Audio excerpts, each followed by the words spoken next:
familiar with. Yesterday morning, the Wainema National Forest now, between the federal forest land and adjacent private land, there's 500,000 acres, 500,000 acres, that is now bug infested and nearly dead, if not completely dead. They can go in and treat that area, clean it up, replant it, get the dead trees out for about $250 an acre.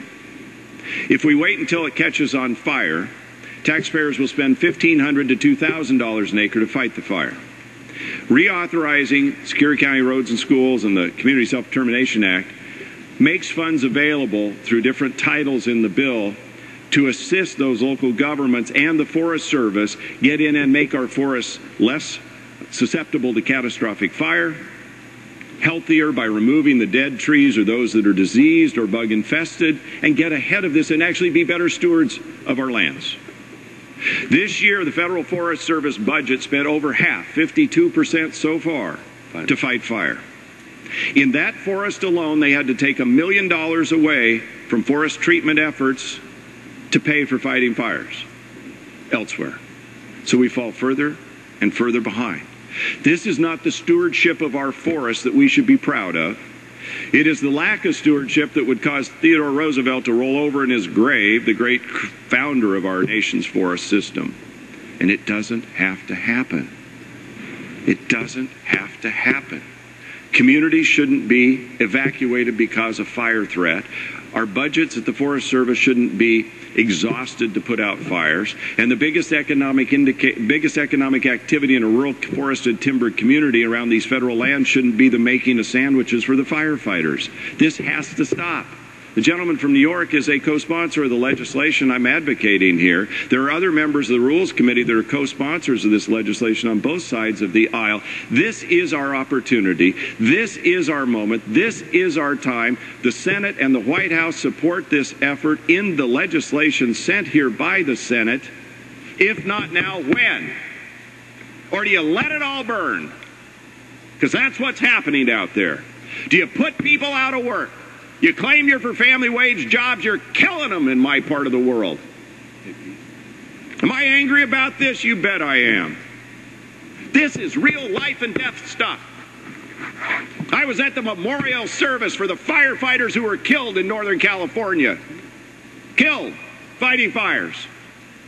And while that tragically will happen again, and it is not all the fault that we don't have Community Self-Determination Act in place, we need to get better policy. We need to get ahead of this problem. We need to be the good stewards we are entrusted to be of these lands. It is not that hard, to be fair. It shouldn't be that hard. And I yield back. Reclaiming my time, Mr. Speaker, you're hearing a story that happened just minutes ago up in the Rules Committee, where the members of the committee had within their sole jurisdiction the ability to handle this issue, to take what is referred to as the ping pong, the bill that moved over, that was completely in the bill that the gentleman, Mr. Walden, and the gentleman, Mr. Hastings, have worked so diligently for the last few years to do. The Rules Committee chairman, the gentlewoman, Mrs. Slaughter, said, well, you know, I had to wait 13 years for one of my bills. That was the response. The answer was, we came back and re-asked the Rules Committee if they would please vote for it. Well, what they did is they turned it down on a voice vote. So we asked for a recorded vote. On a party line basis, every single Democratic member of that Rules Committee said no to something that is completely within their jurisdiction, completely within their endeavor, and I fail to know where there's any opposition. It was obstinate, and it was a slap in the face to the members of the committee who have served with them for making a very simple, honest request. Open, honest, and ethical. These were the words that we were told and the American people were told.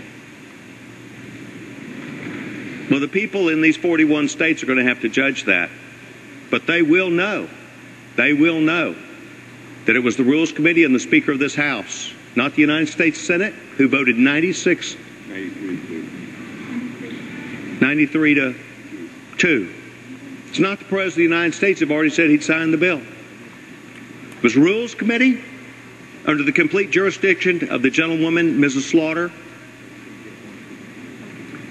and the Speaker of this House. So we're on the floor today a little upset. Being slam dunked, I can handle. I think being treated in a way that we were is wrong. I think it's wrong to this committee. I think it's wrong to the members who are on it. We reserve the balance of our time. Gentlemen,